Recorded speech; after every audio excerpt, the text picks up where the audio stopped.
Welcome back. This is 6.3 Parametric Equations and Motion. In this lesson, we're going to be talking about parametric curves, what they are, what they do, their advantages, as well as what it means to get rid of those and convert back to functions. And then finally, we're going to talk about parametric equations and how to make lines out of them, as well as how to simulate motion. Now let's go in first and go ahead and talk about what is a parametric equation. You're probably familiar with a parametric equation by this point, but just to familiarize yourself or to refresh you, a parametric equation is simply an equation where we have instead of y being defined as a function of x, instead of that we're going to say y is a function of t. And x itself as well is a function of t. So we have y as a function of t and x as another function of t. Let's call it g of t. And so you've got g is a function of t, a g of t, and f of t, defining x and y. And both of those together make up the coordinates that you're going to plot at any given point, or t. And this is really cool because this gives us two major advantages when we're talking about parametric equations. The first one is that no longer are we defined to function specifically. We're no longer defined to just making a function that passes the vertical line test. Because of this, we can graph x and y to be any point in any plane and just start graphing as far as we want to, because all that matters is whether or not it lines up with t. So we can, in fact, if we wanted to, we could make a graph per se of Barack Obama if we were so inclined. Now, if we were to do this, I mean, this graph, this line curve given right here is a very complex one and uses a lot of imaginary numbers to make some gaps between the line. This is supposed to be a line with a bunch of imaginary numbers making gaps, but you can see this is a line curve. This is a curve, a parametric equation made from a really large equation. You can actually see this equation down here. This is x of t down here, the function of x, and up here, or even further down, is y of t. So all this together would create the equation of Barack Obama. And you can kind of see I mean, we can't really see what it creates, but you can kind of see why it would create something so complex would create something like this. Now you can do further things with parametric equations too. So the first major advantage is definitely time. Is this. The second major advantage is time. Not only can you graph non-functions, you can graph literally anything, but now you can have this third dimension of using time in the variable. So if I can not only graph this equation as in this regard, but I can say, oh, well, only so much time has passed, so we're only going to graph so much of the equation. So I can say t is limited from 0 to pi, which would graph the function version of a circle. Or if I said t goes all the way to 2 pi in this equation of a circle, t goes all the way to 2 pi, that would create the full circle. So depending on how much I want to graph of pi, or I said it's 2 would be roughly there. Depending on how much I want to graph, will determine exactly how much of this actually is graphed. I can be very precise with how much I actually need, and which creates, again, some very useful tools. Builders like to use this parametric equations in order to really make precise shapes that they put on plans, and if you're trying to scope this out, maybe on a computer, you can actually make each object as its own parametric equation, and then if you want to edit the object, you can just edit the equation. And that becomes very, very useful in multiple different ways. And to show you how this works, let's go ahead and pull out our graphing calculators to see what we can do to edit a function. So if I've got a virtual calculator right here. Now, before we even start dealing with parametric equations on a calculator, let's go ahead and make sure we're in the right method to make this work.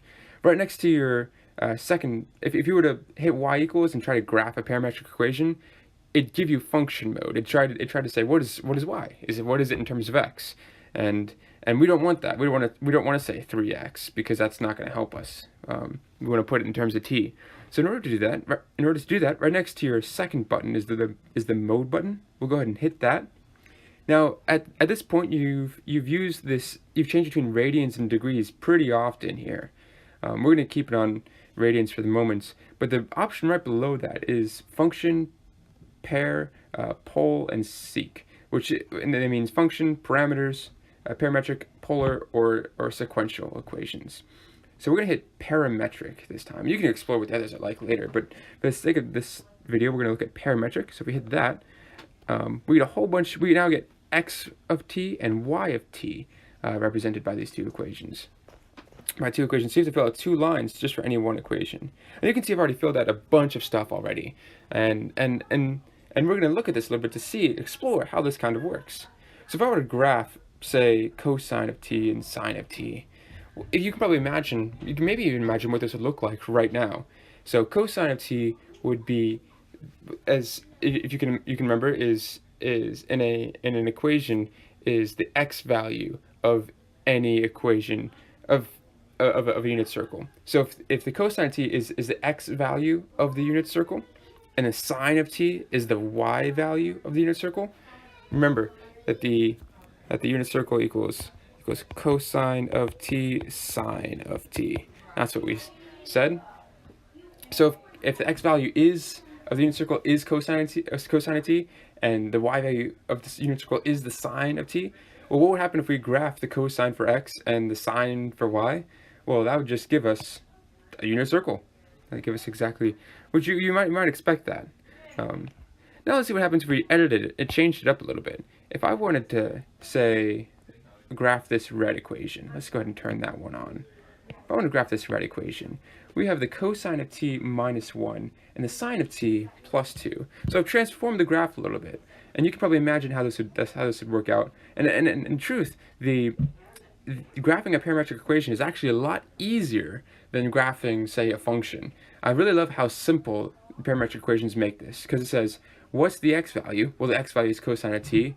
Whatever that x value is, we're going to subtract it by 1. We're going to move it left 1. So this means every single x value, which is every value, is going to have an x value. We're going to move it shift it to the left by 1. And then it says, let's take the sine of t, the y value, whatever y value is of our circle, and whatever it ends up being, we're going to shift it upwards by 2. So you can imagine what this does to the entire graph. It shifts the entire graph up by 2. It's just that simple. So we'll move the entire circle to the left by 1, and the circle up by 2. And you can see that's the way it works in this graph. Our circle is now, our red circle is moved left by 1 unit and up by 2 units. Let's go ahead and see what happens if we did this pink graph.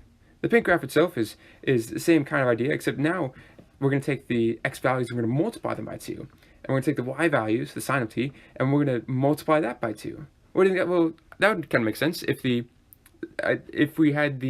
values of the ranges of x used to be -1 to 1, and the ranges of y used to be -1 to 1. If we're going to multiply everything by 2, you would imagine the range of the circle going from -2 to 2, because we're multiplying the range. We're multiplying the bottommost of the circle. So if I had a cosine, I would multiply the bottom most, this is -1, by 2. So this would be negative, it would go all the way down to -2, and multiply the top by 2, which used to be 1, so this become 2. So you can imagine this makes the circle twice, this might make the circle twice as big, because we're taking whatever the values are and we're just doubling them. And you can see that's what it does. This pink circle is now double the size, or double the radius, excuse me, it's more than double the size of the green circle. Excellent. All right, so that's just how a bit of transforming graphs. Now let's go ahead and work this out. Work out the first example, or the first exercise in the book, and see what happens. So exercise one says that we're trying to match a parametric equation with the graph, and identify the viewing window that seems to have been used. So we have example 1, and example 1 says that we have that x equals 4 times the cosine cubed of t, and y equals 2 times the sine cubed of t. Excellent. Now I've gone ahead and taken the liberty of graphing this function as the blue equation. Let's go ahead and turn off these other equations to make them simpler, to make the window simpler. All right. And as I'm doing this, you might be wondering, well, how do I graph t? How do I input t as a variable?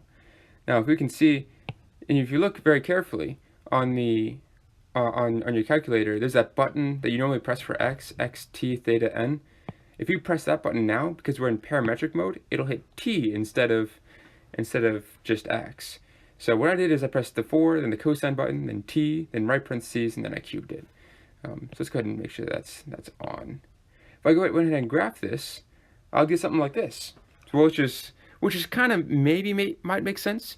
And the part that we're using cubic functions, and if you think of a cubic function in general, any cubic function kind of goes in that general direction. So it's going to be this concave kind of structure, but we're going to use it with a unit. We're going to combine that with the unit circle parameters.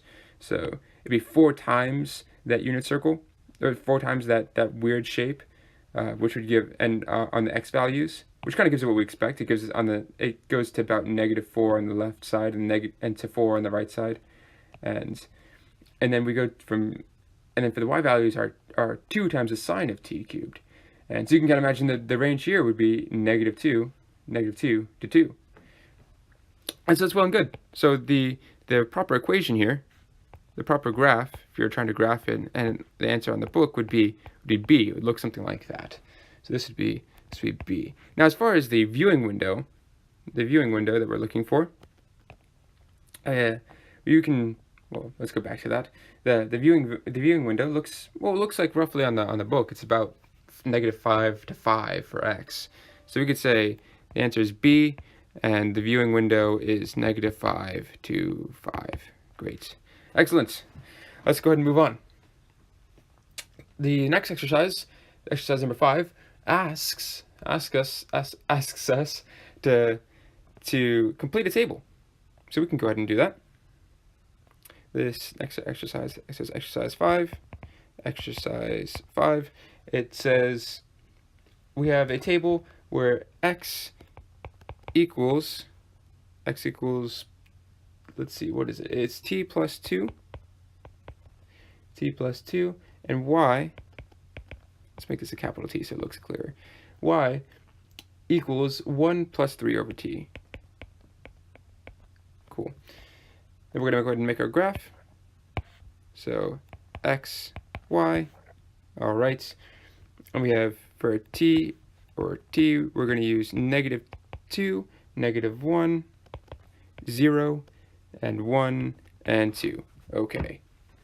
Now, this would, if you want to solve this kind of problem, it's all we're doing is we're just plugging in t for each of the variables and seeing what we come up with. So if I were to plug in this -2 here, I'll try to figure out this -2, and I'll try to plug that into the equation for x. I would say, okay, well, I'd put in 2 for everywhere I say t, and I see, okay, so it's -2 plus 2, that would be 0. So x equals -2 plus 2, that'd be 0, so I plug in 0 for the answer. Okay, so if I did -1, the same thing, -1 plus 2, that'd be 1, 0, well, that'd be 2, 1 would be 1 plus 2 is 3, and 2 would be 2 plus 2, which is 4. Alrighty, fair enough. Let's go ahead and look at the y values. Same process exactly, just in the same exact way. So it'd be 1 plus 3 halves. So y would equal for here, this would be 1 plus -3 over 2. So that's a negative, let's see, that's a -1/2. So it'd be -3 over 2. So that would be -1/2, which gives us a -1/2. -1 would give us, well, we'd say that's a 3. Yes, that's a 1 would be 1 plus a -3 over 1. So that would be a -2. So that would give us a -2. Then we'd have 0. For 0, we'd put in 1 plus 3 over 0, so it'd be 1 plus 3 over 0. Well, that's undefined. 3 over 0 is undefined, so we can just say undefined. We don't really know what that is. We can't really figure that out. If we put in 1, we get 1 plus 3 over 1, it'd be 4.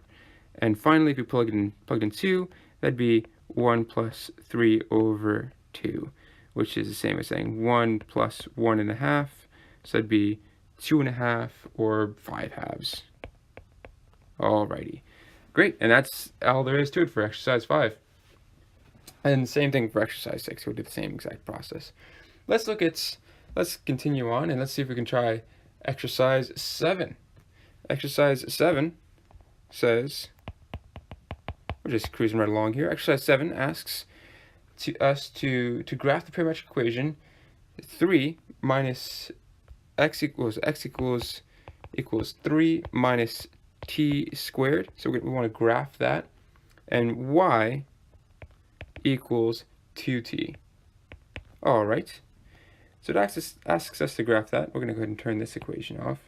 And I have gone ahead and putting that graph down here for orange, for the 5th number. So I put 3 minus that, and then I press that x button, which is now t, and squared it, and then I put 2t. So if I plug this in, and it says to make sure that we use the standard viewing window. So I unfortunately cannot use the standard viewing window here, but what I can do, I can't just make it up, but I can try to readjust the window to fit what they're looking for. All right, so if I hit the graph button, I get something like this, and I'll have to zoom out a little bit to see where it ends. All right. So this is roughly what the standard viewing window would look like. And you can see that and then asks specifically though to graph from 0, where t is from 0 to 10. Let's make sure we actually have this from 0 to 10. So if I went to window, hit the window button, you can now see that there's a T-min and T-max button. So there's a 0, I've already put in 0 at the bottom and 10 at the top.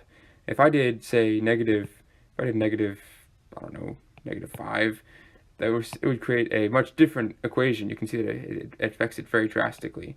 But I'm going to put in 0 because that's what they asked for, and it makes t maximum 10, so from 0 to 10. Now I put t step as 0.1 because the smaller number you put, the finer it becomes. Like if I put maybe 2 here, you'd see I get a very choppy equation. This is everything here is pretty choppy. There's this rigid edge between 0 and negative 2.5, and the grapher just graphs each individual point. It graphs at x equals 0, and then x equals 2, then t equals 0, then t equals 2, then t equals 4, and then connects all the dots. If I said t step equals 0.1 though, that means it's going to graph when t equals 0, then t equals 0.1, then 0.2, then 0.3, creating a much smoother line. It looks nearly exactly like the curve, which is what we want. All right, so let's say that instead of using t for all these great purposes, we wanted to say, well, let's just get rid of t altogether. Let's try to make it simple and easy, not worry about when t starts and when t stops to graph part of the line. Let's just graph the entire line as much as we can without using t at all. There's a way to do that. We can get rid of t if we wanted to and kind of make the function look a little simpler. It takes away some of the information and usefulness of t, but we can do it. So for example, if we went to example 3 on page 524, remember this is example 3, not exercise 3. Example 3, they give us the coordinates x equals t squared minus 2 and y equals 3 times t. All right, and so the question is, can we rewrite this equation without t? Just get rid of the problem of t altogether and write in some kind of function notation.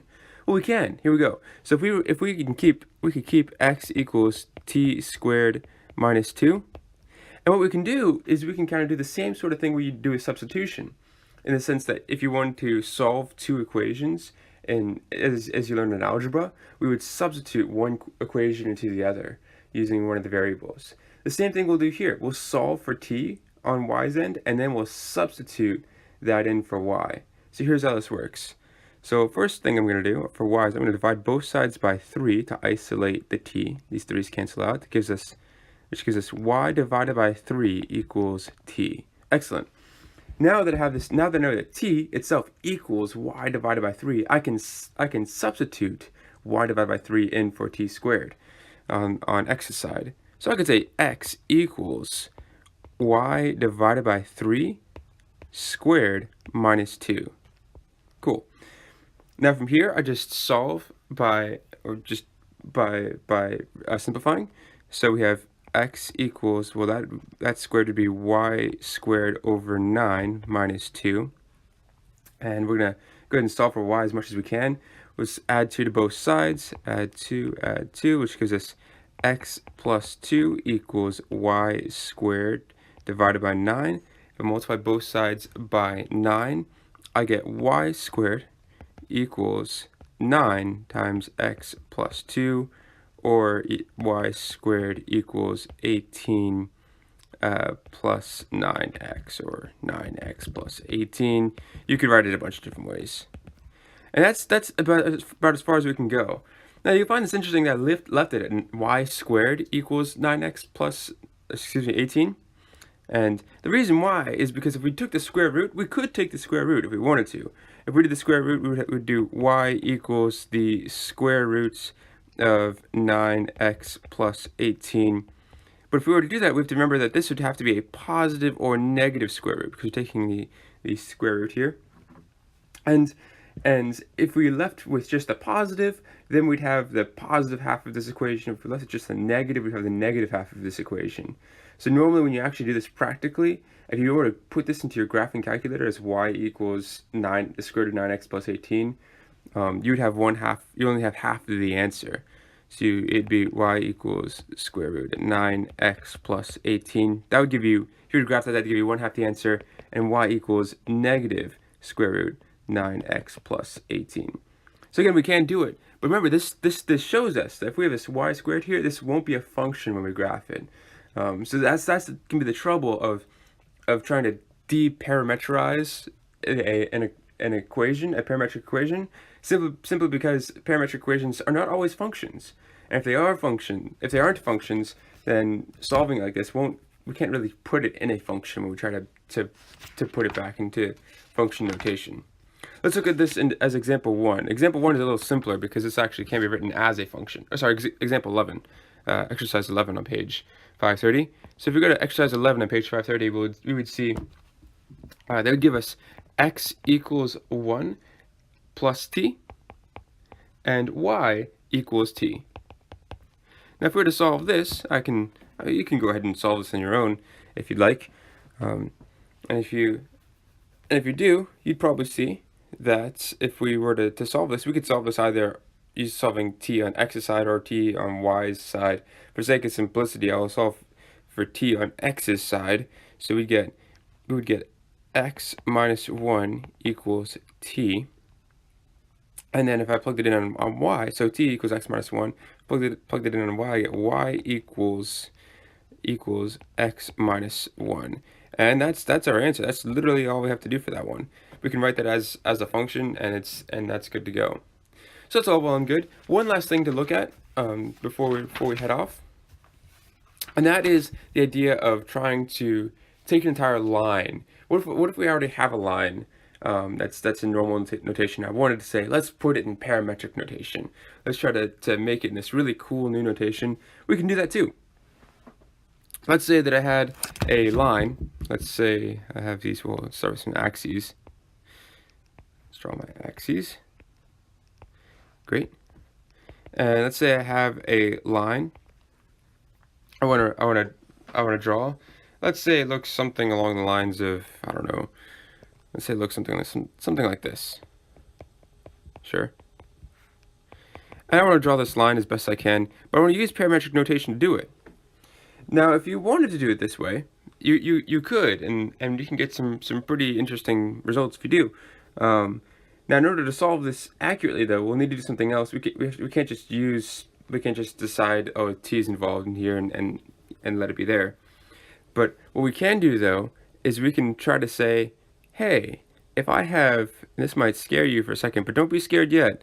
If I have a vector, I can point a vector at any one of these points on the line. I can create a vector that'll point at this point, that'll point at that point, that'll point at that point, that'll point at that point, that'll point at that point. Every single point in this line, I can have a vector point at it. If I could create a vector that could somehow points at every single one of these points, then I would have my parametric equation. Because you know what a vector is? A vector is something x, some sort of equation for x, and some sort of equation for y. Well, that's fine. I mean, that's exactly what a parametric equation is. Some sort of equation for x, something explained for x, and something explained for y, to define where the point is. So if I can create an equation there, if I can create a vector that points at every single point in this line, then I'd be good to go. Let's see if we can do that. Let's see if we can do that. I'm going to go ahead and draw a new line to make this a little bit cleaner. Let's draw a new line. All right. And let's say this is my orange line from before. Now let's say this orange line had two major points on it. Let's say I had the points -2, 3. -2, 3. And let's say it had another point. Let's say it was 3, 6. Let's say it's about 36. All right. Now, assuming that I have this, that's actually pretty accurate, surprisingly. So with this line, there's something I can notice. If I want to draw let's say I want to draw a line. I want to draw a vector that points to any arbitrary points on this line. Well, there's something to notice about this vector. I can deconstruct this vector into two other vectors. If I wanted to call this the vector from the origin, this is the origin, and to some points, I can call this the vector, this right here, I can call this the vector OP, from the origin to the point, and draw a little arrow at the top. This is just a little notation to say, hey, this is a vector from the point O to the point P. Okay, now let's say I take this point, I can draw, and let's say these other 2 points. This point right here is point A. Let's be clear before we move any forward any further. And this point over here, 3, 6, is point B. I can draw another vector. I can draw another vector from the origin to A. So that'd be OA. And I can draw a third vector from let's use red.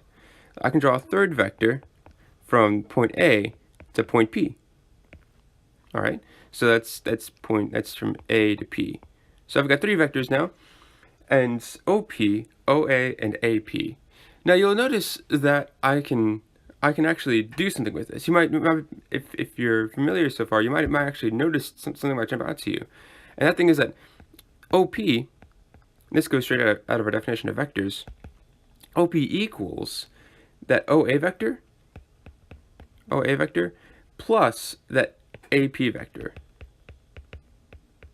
Those 2 vectors together. Now, what is that AP vector, though? So this AP vector is going to be at some point on this line, but it's going to be something. It's going to be something like somewhere on the point of this line. But it's going to be somewhere in the same direction that a vector, let's say another vector. Well, let's use, I suppose black would work. Let's make another vector from A to B. This is AB. You can see that AP always goes in the same direction as AB. It just has a different magnitude. So it can have a very large magnitude and go very far out in the vector. Or it can have a very small magnitude, or very negative magnitude, and go very far back in the vector, or it can go somewhere in the middle, in between. And so what we want to do is say that this vector AP equals some sort of t something. It equals something. Let's call it t times the vector AB. Let's say, I use a red, so times AB. Or I use black. Let's change that correctly. So equals times the vector AB. All right. Great. So I can go ahead and substitute that in for AP over here. And that helps a lot, because now everything is anchored to actual points. It's not just some sort of arbitrariness. So we have OP. Now we have OP equals OA, which is the same OA, plus this t times the vector AB. All right, fair enough. Well, we can just go ahead and plug in points now. Plug in these vectors and solve and figure out what AB would be, or sorry, the vector OP would be. So we know that the vectors from the origin to A would be 0, 0 to negative 2, 3. So that would just be the vector. This would be the vector. This would be the vector negative 2, 3. This over here, and then on the right side, we're going to add to that a vector t times the vector. Let's see, a to b is that vector itself is from negative 2, 3 to 3, 6. So the vector is shifted a bit, but it's still the same vector. You know, in the same way that when we write a vector, remember before when I used vector notation, what it's saying is how big is this vector from the origin. So if I had the vector like this, from 3 to, let's say this is 0, 3 to I don't know, 0 to 3, 5 to 3, 5. I could rewrite it as this vector over here, from 3 to, I guess it's 3, 2. 3, 2. That vector can be shifted down just as easily and be the same vector. If I want to use a vector notation, I would have to, for both these vectors, I'd write it as the vector 3, 2 in these greater than, less than signs. That's what shows what that is. So if I want to use this vector, if I want to use the vector AB, that the size of that vector, what that vector is what that vector would be around the origin. In order to do that, I subtract the x's and subtract the y's. So 3 minus a negative 2 would be 3 minus a negative 2. Let's see. And then be 6 minus that 3. 6 minus 3. That'd be that vector. All right. So that means then that OP equals this vector negative 2, 3 times, let's see, that'd be times, plus t times a 5, 5, and a 3. All right. And then finally, if I put that t in there, so that'd be plus the vector 5t and then 3t.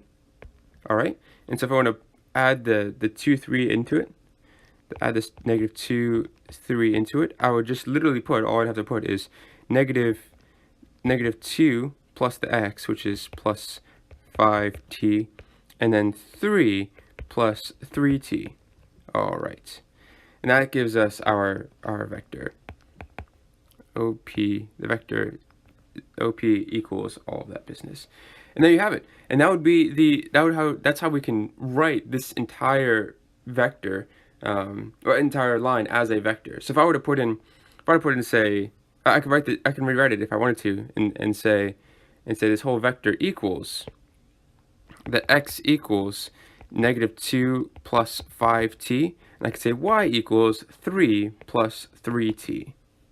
So that's really useful. That's really helpful. So if I plugged in any points, if I plugged in anything for t, I plugged in that t, and I would get some vector or some point that would end on somewhere on this orange line.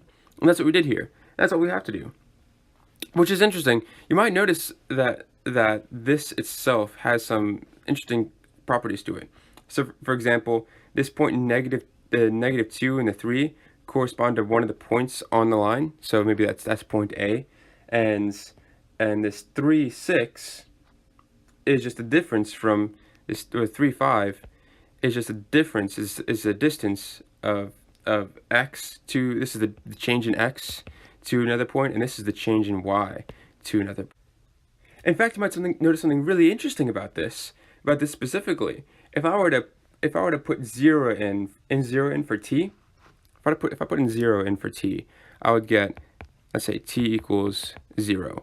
I would get x equals negative 2, well, plus 0, so that x equals negative 2, and then y equals 3, and hey, that equals point A. That's the point A up here. That's right there.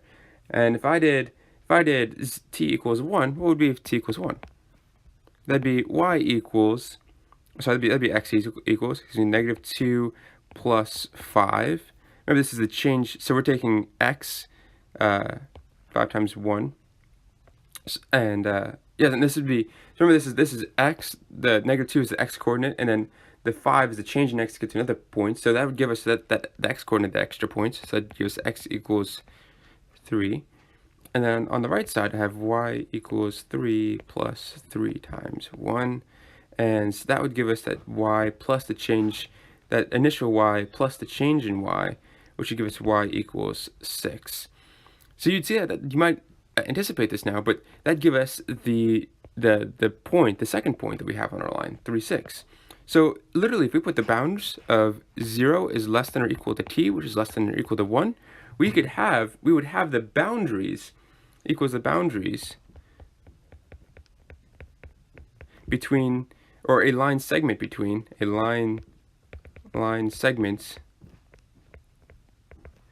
between 2 points. This is very useful. So not only now can we write a line that corresponds to any point in the line, but if we put the boundaries between 0 and 1 for this kind of line that we just, the same type of line that we just made, we follow the same process for any other line, and we do it between 2 points, we can set 0 to less than equal to t, which is less than equal to 1, and get the line segment between those 2 points. Let's go ahead and try this with an example, and then and then we'll be done. We're going to do problem number 27 on the exercises. This is problem number 27 on the exercises. And it says, it wants us to make a line through the points, negative 2, 5, and 4, 2. All right. Let's go ahead and do that. If we wanted to do it, if you wanted to visualize it again, we could see it this way. This would be negative 2, 1, 2, 3, 4, 5. This would be negative 2, 5, and this would be the points 4, 2 right there. So it'd give us a line something like this. Something like that.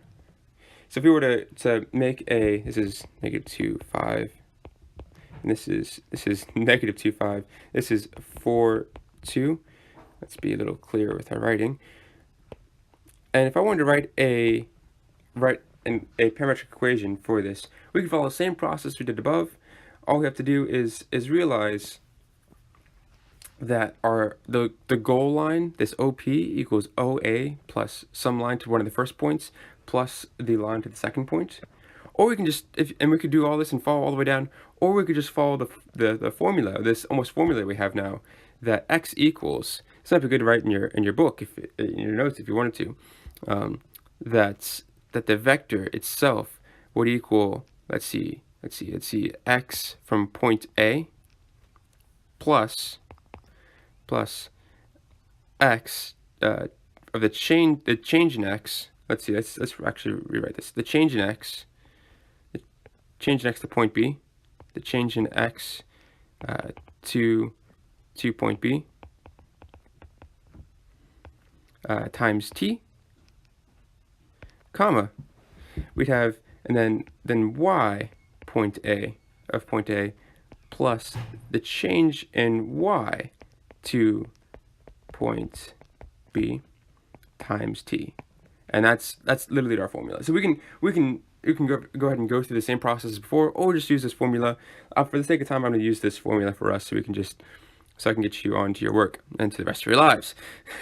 So xa, let's go ahead and plug this in. That let's call this point A. Let's call this point B.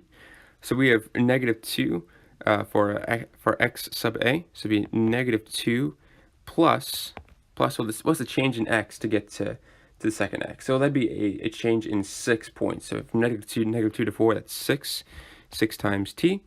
And then for y would be, the y point of A would be 5, and a change in y from A to B would be a negative 3, so y minus 3t. And that would be our vector, which means that our parameterization is x equals negative 2 plus 6t, and y equals 5 minus 3t. And that would give us that entire line, this entire line that we have right here. If we wanted to go ahead and do that and if we wanted to limit it to just that line segment, it's not part of what the question asks. In fact, we're done now. But if we wanted to go even further and say, what about the line segment? We could literally just say 0 is less than or equal to t, which is less than or equal to 1, and that would limit it to just, this make this the line segment. Make it the line segment. And we're done. So I hope. P.S. This is Obama, the line curve of him. This is Obama squared. So there you go.